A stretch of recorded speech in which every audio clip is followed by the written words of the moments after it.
Here we are. What do we got behind us here? What do we got behind us? That thing right here?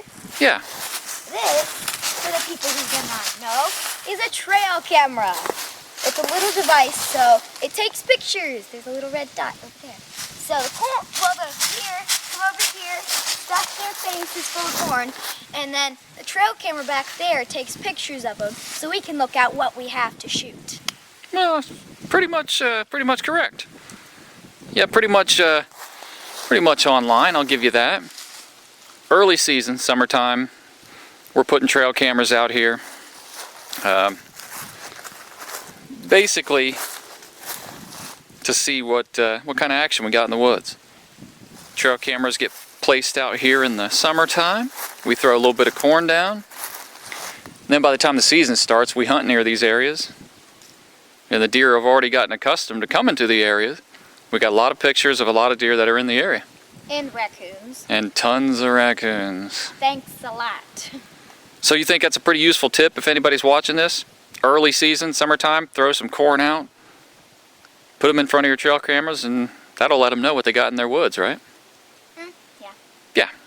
All right. Speaking of what time of year it is, November 23rd, take a look over here. Show me what you got. All right. So, over this way, we have a male rub on a tree.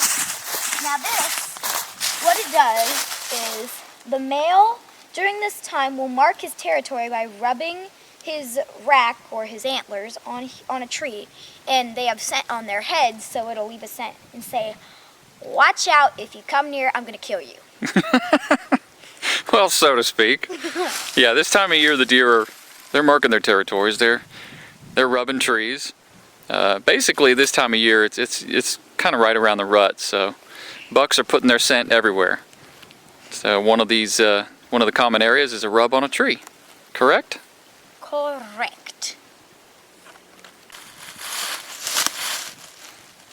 So I see that you found another tree rubbed on. Yeah. Let's take a look. This one's a bit bigger than the last one.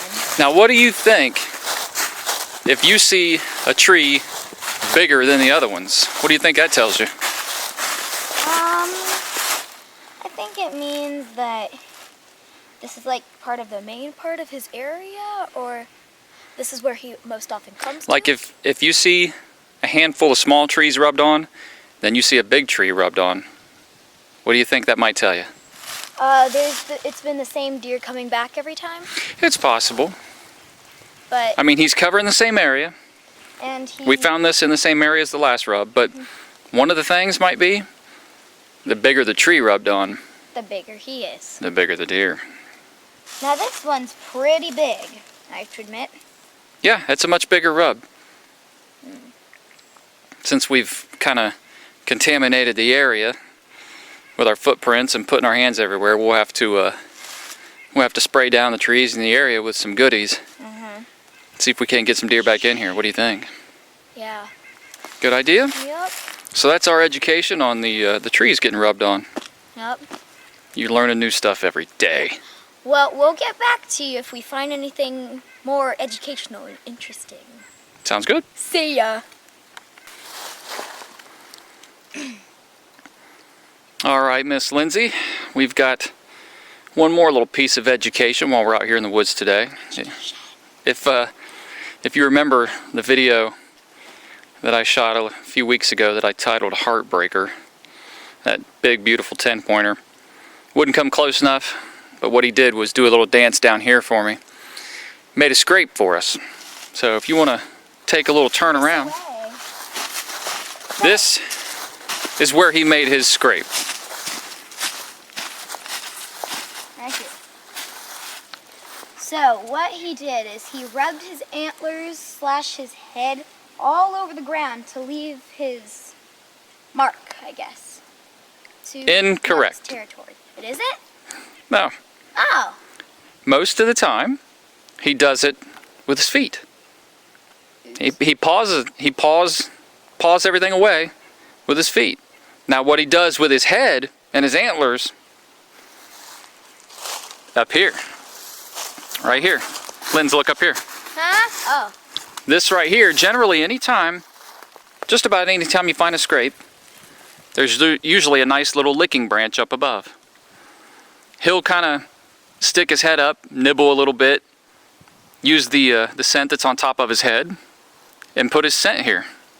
And he also makes a nice little pee in there. But yeah, he'll make a scrape here, and the reason why is he's going to keep coming back and checking it and see if a doe has put her scent in it. Typically you'll see footprints in it too. He'll keep checking it, and eventually he'll know that a doe has hit it, and eventually they're going to rendezvous around here during the rut. They're going to canoodle. They're going to canoodle in this area, and hopefully, as my luck has had it in the past, the doe leads him right to death's door. Well, the females will get you killed every time. We're hoping that the doe's running around, maybe he chases her, maybe she's running around, he's following, checking scrapes. That's why we freshened this one up a little bit for him. We have a stand about 30 yards away.